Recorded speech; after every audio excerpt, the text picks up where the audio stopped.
I want to take this car and bash all automakers over their head with it. Because this is what driving is all about. It's fun, cute and affordable. But what's happened? We're all going for premium and luxury and big. This, of course, is the Great Wall Motors White Cat. My name is Elliot Richards and I have got some very disappointing news for you.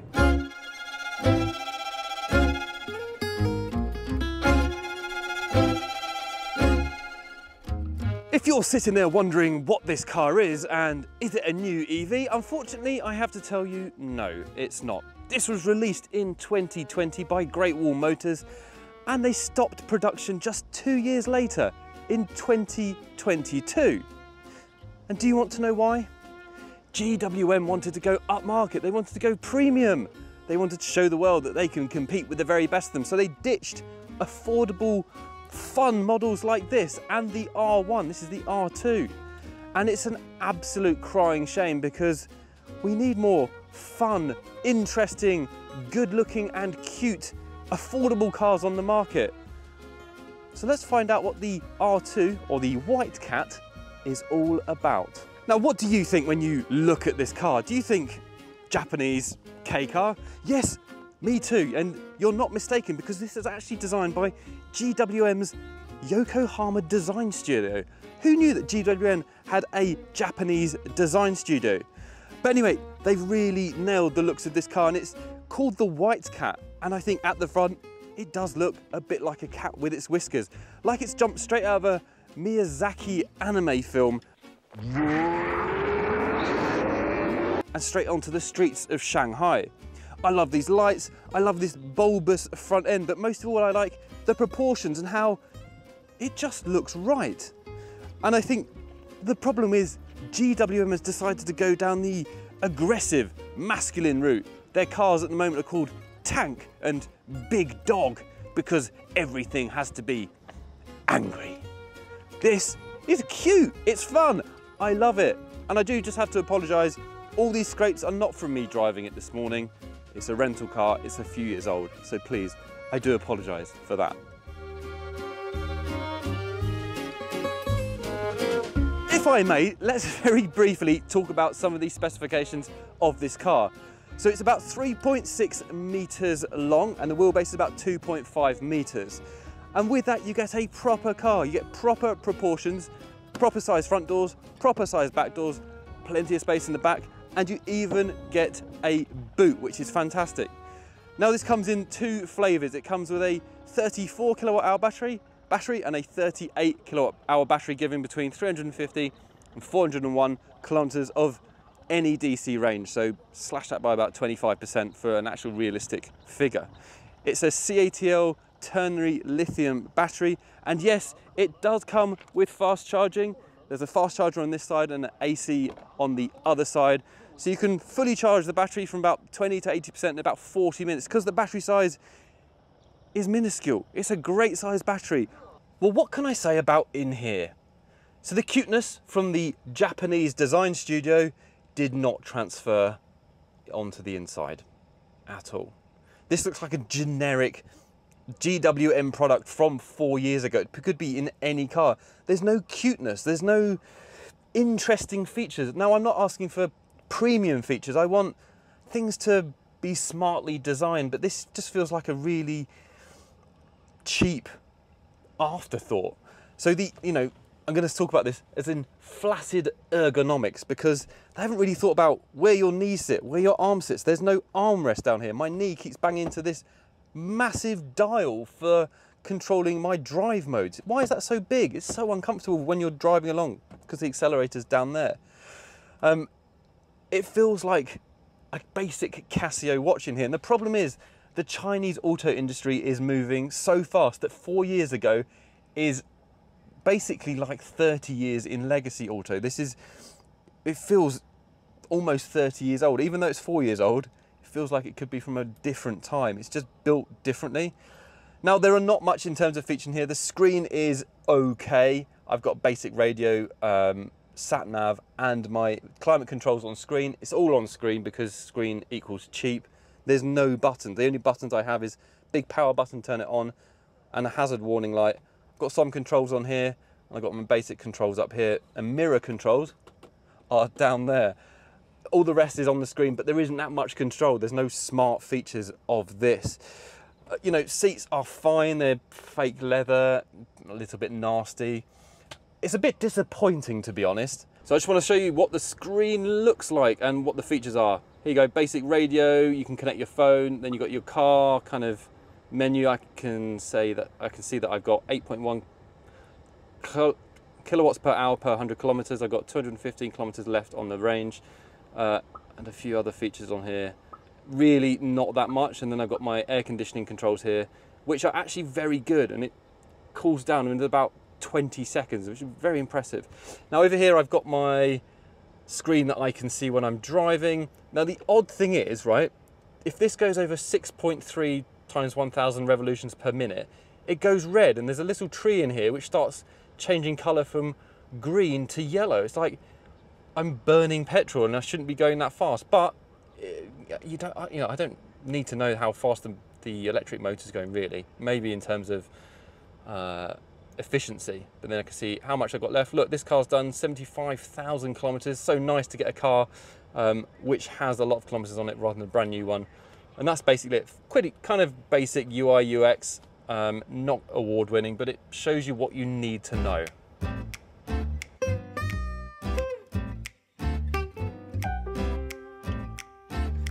If you've been watching videos from China for a long time, you may have seen one of my first, I think it was my second ever video on the Fully Charged show, which was an Aura R1, the sister car of this car, which was much smaller, much more like a Mini, super good design, and again, at a much cheaper price point. In fact, even cheaper than this. And that did have some compromises. The back was a little bit smaller. Now this is much larger on the inside. Now it's not a huge car by any stretch of the imagination, but look, that's proper seating for an adult. You know, I'm almost 6 foot. I've got a lot of headroom. I've got a lot of leg room, you know, and my legs are fairly well supported as well. There are no features in here at all, absolutely none. There's one USB port down there. That is it. So you're going to be fighting your passenger over who gets to use that. But you know, you could sit in here for a reasonably long journey and be comfortable. I mean, that's it. This is what basic affordable motoring is all about. And the EV world seems to have skipped over or forgotten about, or is focusing on that premium end of the market. I wish Aura would just have a line, the R line, which they just focused on continuing to innovate and develop cars like this that people can afford, then ship them overseas. These are great cars. These are fantastic cars. I sound like Donald Trump. Oh God. I've locked myself in. What? How have I locked myself in? Why is that not opening?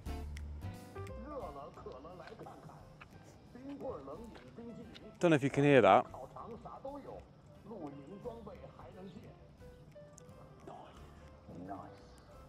I think they've turned this on to stop me from filming, but anyway, we're going to continue because I want to talk to you about the boot here, because it has a decent sized boot. If not full size, you'd be able to get a couple of suitcases in here, no problem. And the button is here. It's in the logo at the bottom of this little, like, remember those nipples on the computers you used to have? It's there. It's just press that and it will open. This doesn't come with the car. This is, someone's customized this. But before I open that, the brake lights are in here, which means the back is super clean. There's no badges, there's no white cat. Maybe they've had it debadged. You've just got the Aura logo here and the lights. Absolutely great design, like very kind of futuristic. In here, here's the boot. It's pretty deep, goes down there, and these back seats will fold down as well if you need it to. Again, access not great. I can't really stand up underneath here, but it's a small city runaround.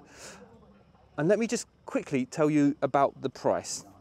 When this was out on the market, this cost between 10,000 and 12,000 US dollars.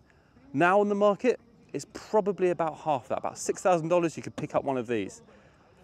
You really don't need much more car than this. Nice. I mean, really, what can we say about the driving? This is not going to win any awards in the driving category at all. Now, that's not to say it doesn't have some benefits, some features, some highlights that I really like. For example, going around corners below 50 kilometers an hour, excellent, very good. Sticks to the road, you can whip this thing round. It is front wheel drive, unfortunately. Both versions of this car are front wheel drive, no rear wheel drive version. Don't really need it unless I plan to go to a Tesco car park in Reading on a Saturday night.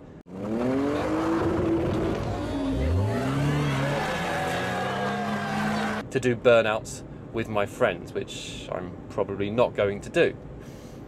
So this car doesn't have much. It can get up to highway speed. You know, this is a city car, but it can get up to those highway speeds. I drove here for an hour at highway speed. It was comfortable. It wasn't too noisy. You could hear the whine of the electric motor a little bit too much. But other than that, it's a fairly pleasant driving experience. Seating position is good. Visibility is good, if not outstanding. Seat comfort is terrible. My bum is already aching after about an hour. There's not enough padding in it. Maybe it's just had too many people in this rental car and now it's struggling, I don't know. But that is one weak point for me. If you can look past all the cheap plastics and nasty materials in here, you do have the ingredients of a very good, interesting electric car, and especially when you consider the second-hand price of this now of about $6,000, and then you forget about all of that stuff. The two biggest annoyances for me in this car are no armrest, so my arm is just wacky waving inflatable arm man, just floating about all over the place. No, it actually is a bit uncomfortable on the motorway. And the other is this down here by my knee where the switch is. It's far too big. My leg is rubbing into it when I'm using accelerator. That's quite annoying. The brakes don't give me confidence. I put my foot down and they're just not modulated very well. So you put your foot down a little bit, nothing, nothing, and then everything. And it's a little bit same with the accelerator. It's quite vague. You put your foot down a little bit, it goes, it accelerates off the line. Put your foot down a bit more, it's a bit asthmatic, a bit wheezy. Not literally, obviously, it's an electric car, but it doesn't feel like it. In terms of like suspension, actually rear visibility is not that great.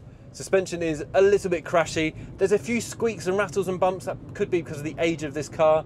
But yeah, I mean, it's fine. If you're going into the market spending this amount of money for a second-hand electric car, you know, you're not going to expect the world. But whatever I say about this car doesn't really matter, because what this car represents is affordable EV motoring for the masses. And so many automakers have forgotten that in the pursuit of luxury and tech and karaoke. And for me, that's just missing the mark. Look at the original Mini. Why was that so popular? Why did so many people buy it? Because it got the basic ingredients of what most people wanted from a car. And I thought automakers now feel they have to produce headlines in the media saying, we've got this latest tech, we've got this massive horsepower. I don't even know what the horsepower of this is. No, I do. It's not very many, but it doesn't matter. That won't be on the press release because it's not important. What is important is this gets you from A to B without fuss, and it's just an absolute pleasure to do it. Automakers, if you are listening, and I know you're probably not, there is one word I want you to learn. It's called focus. Focus on doing a car like this, the cheap model, really, really well. Once you've focused on what consumers really need deep down, the very basics, and then execute that with precision really well for an affordable price, you will absolutely take over the rest of the market. You don't have to start with the premium luxury mega SUVs. You can start somewhere like this and build your way up. Brand managers, ignore what I just said because you won't agree with that. But GWM, you nailed it with this. Looks, affordability, you know, city performance is so good in one package. More automakers need to be doing stuff like this. So well done, GWM. Oh, shut up.